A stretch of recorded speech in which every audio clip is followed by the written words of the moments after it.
What if I told you that one of Nigeria's biggest indigenous oil companies, owned by an IGBO billionaire, was quietly taken over by police?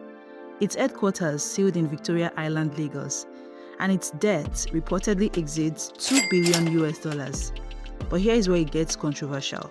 Some Nigerians are saying, this is justice, they owe, they should pay. Others are saying, Nigeria doesn't build companies, it destroys them, and at the center of this storm is Nestoil Limited.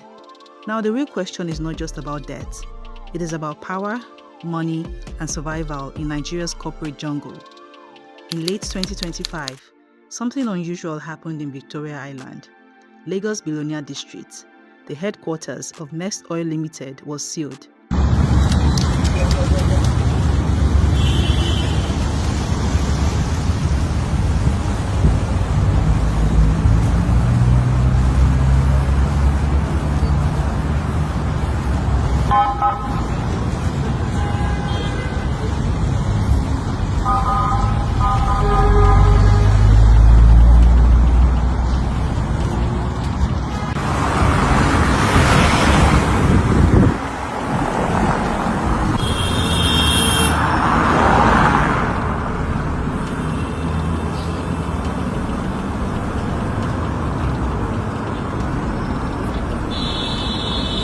Not by a rival, not by internal shutdown, but by court-backed enforcement with police presence. Heavily armed officers were stationed outside. Workers were confused, and Nigeria woke up to one question. How does a billionaire-level company end up like this? Reports suggest the company is tied to debts exceeding $2 billion, owed to a consortium of Nigerian banks. Now here is where debate begins. Some say loans were taken, projects were funded, money must be repaid. Others say FX destroyed repayment capacity, oil contracts delayed returns, banks restructured too late. But the most controversial argument online is this: no company collapses overnight unless something deeper is wrong. So what really happened?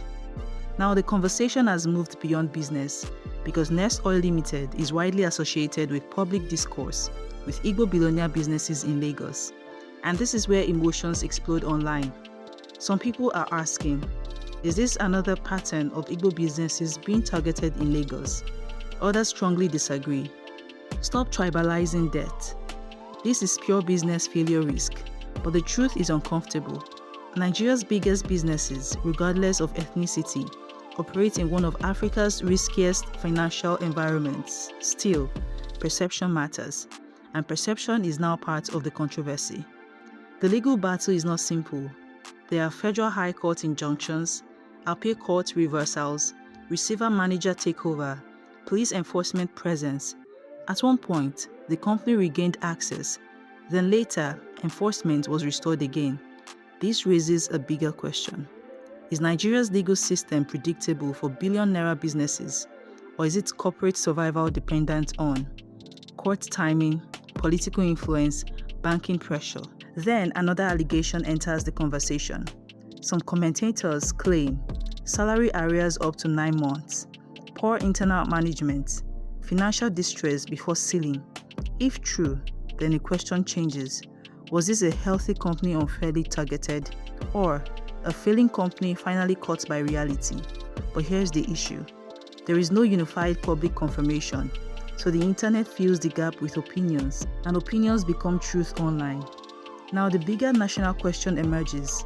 Is Nigeria truly business-friendly? Because critics argue, we don't restructure companies, we suffocate them. But supporters counter, debt is debt, no sentiment in finance. So where is the balance? Is Nigeria protecting financial systems or killing long-term corporate growth? This is where the debate becomes emotional. Now another controversial question spreads. Are IGBO billionaire businesses more vulnerable in Lagos? Some point to high exposure in oil and gas, heavy bank borrowing models, concentration in high-risk sectors. Others argue this has nothing to do with ethnicity, it's business structure, but perception online is very powerful, and perception drives narrative. So whether true or false, the conversation is already alive. Another viral argument: Would this have happened if the company was based in the southeast? Let's break it down neutrally. Debt enforcement equals to federal system. Banking system equals national. Oil and gas contract equals centralized economy.